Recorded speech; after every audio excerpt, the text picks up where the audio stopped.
Hi, hello, friends. Welcome back to Night Court Narrative and happy December. We are finally in our final stretch for this year.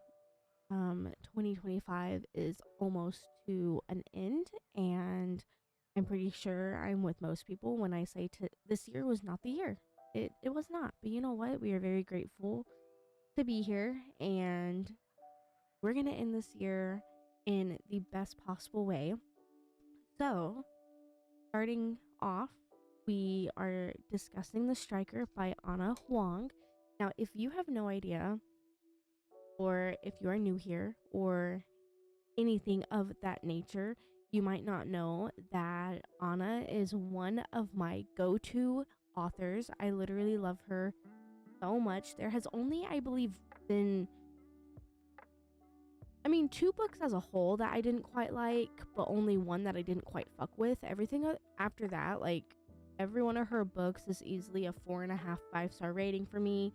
I just absolutely love her writing style. I just love her storytelling. Just everything that she does, in my personal opinion, is perfection. And I finally gave this book a go.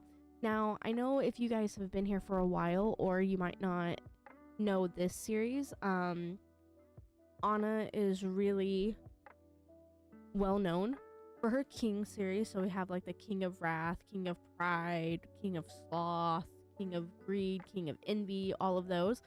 This is a new series. It's what is the series name? It's called the Gods of the Game series. This is in the exact same universe as the King series. So in this book, personally, you do meet Isabella from King of Pride, and you do meet obviously Sloane from, I believe, King of Sloth. Sloane being our main character's manager in the book. So it is in the same universe, and it is actually taking place at the exact same time as the King series is. So I find that very fascinating. First and foremost, we've been kind of switching up how we do the podcast here lately, and I'm not too mad about it. I am going to give my rating first. Now, obviously, I have read the reviews. I did a little bit of extensive research, and I read the reviews, and, I do have to say the reviews are wrong. Like, it's usually the wrong people are the most loud, and, it's okay. Me personally, though, I did give this book a 10 out of 5-star rating. This book was absolutely fucking golden. It has become my second favorite book in her universe. The first one still being King of Envy, which, if you guys also know me, you know that King of Wrath used to be my all-time favorite, but King of Wrath has unfortunately been dropped down to number 3. So far, it's going Envy, Striker, Wrath. So, if you're kind of picking up what I'm putting down here, this book was phenomenal. Absolutely phenomenal. I loved every second of it.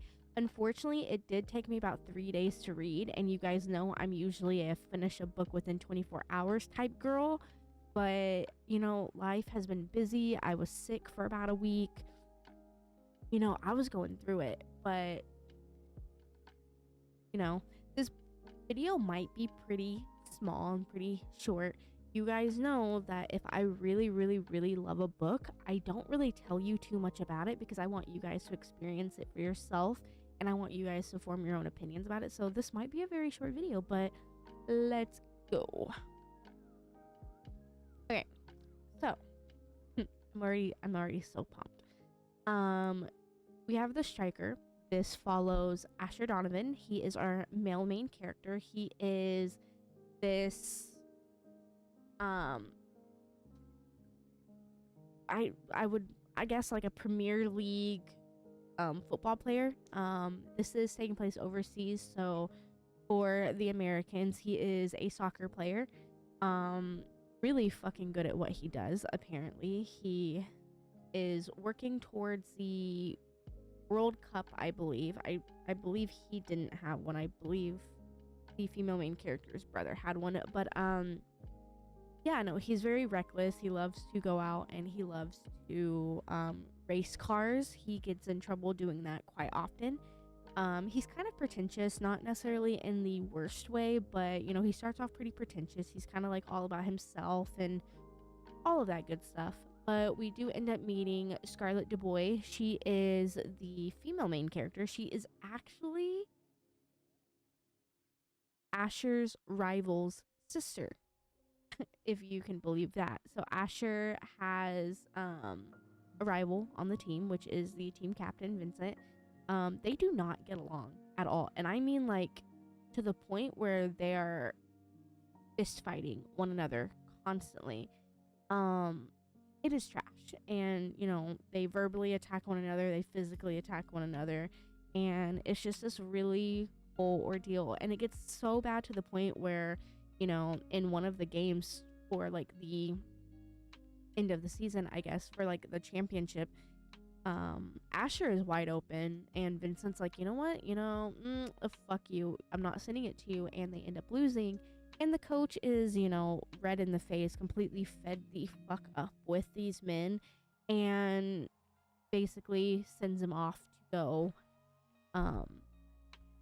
hold hands, sing kumbaya, and practice working as a team together. And it just so happens to be Scarlett, which is the good old little sister. And things start happening and Vincent has to take time away for the summer. So 3 months are left to Asher and Scarlett practicing. Scarlett is a ballet teacher. She has also danced ballet herself. Got in a really bad accident and has to deal with the aftermath of that, with the pain, the psychological trauma, all of that. And yeah, that is pretty much the story.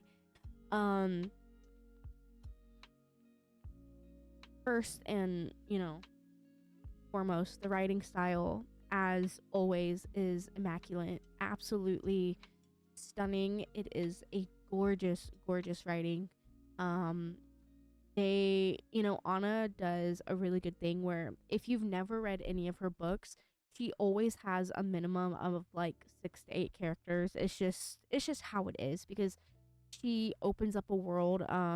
We have Scarlett and her 2 friends. You have Asher, Vincent, and then you have maybe 3 to 4 other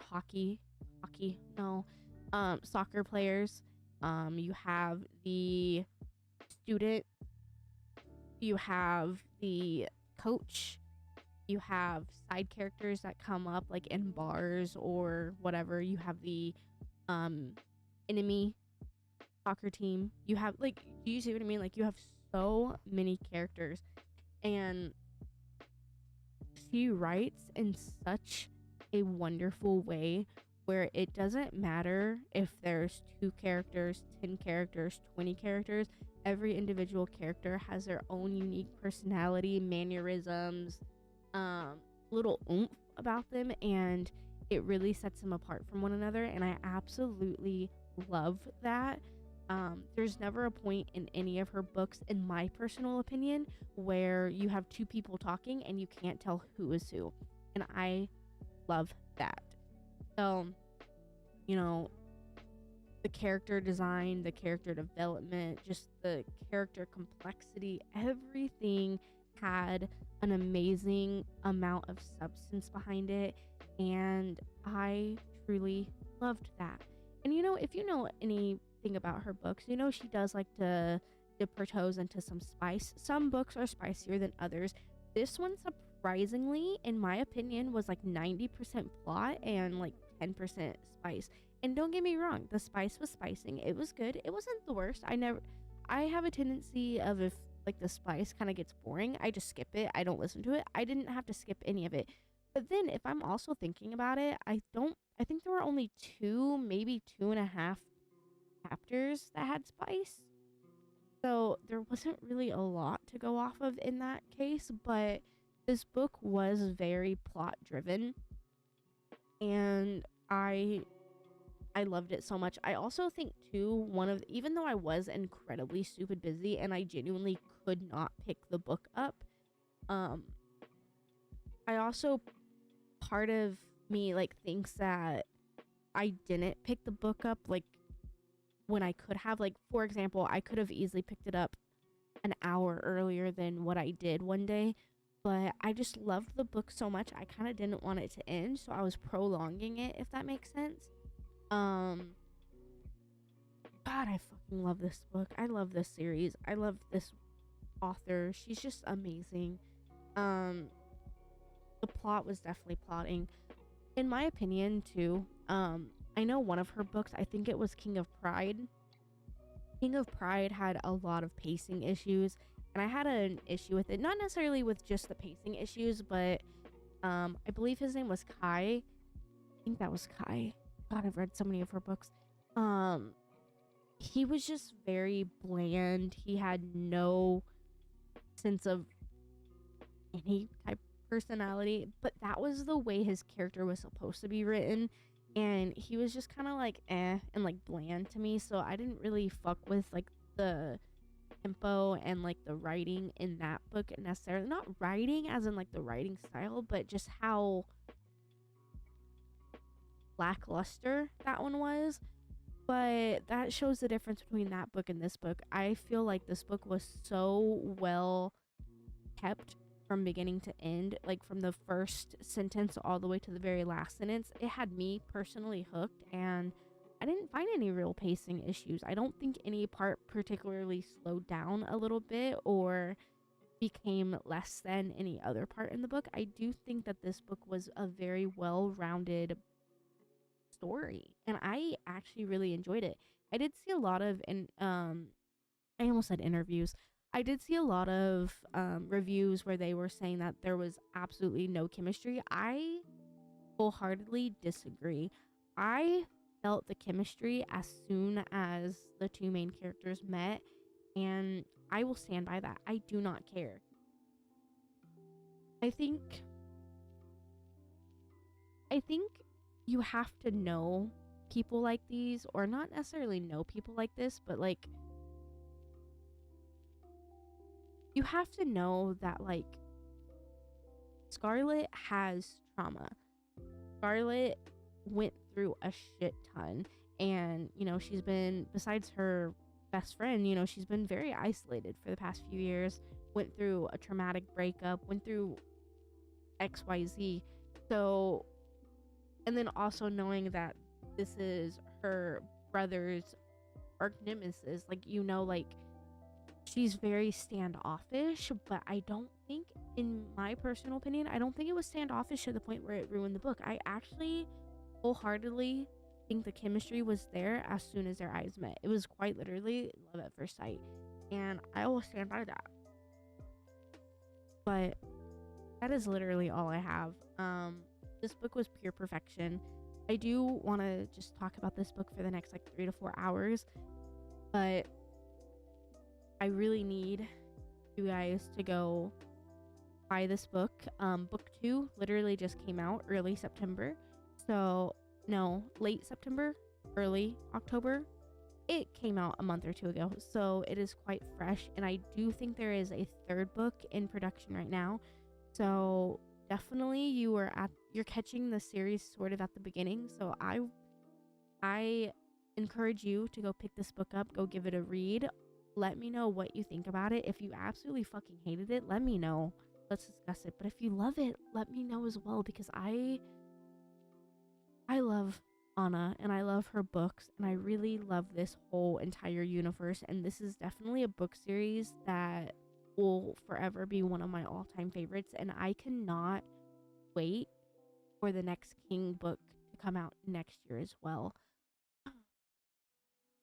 But yes, as always, I hope that you guys have a very wonderful night, and I hope that everyone stays safe this holiday season. December gets kind of crazy, and a lot of people find, the audacity. So I definitely want y'all to be safe, but I hope that you guys have a very lovely day. And, what is one thing on your list to Santa this year? What is one thing that you're hoping to get? Anyway, y'all have a good day. Bye.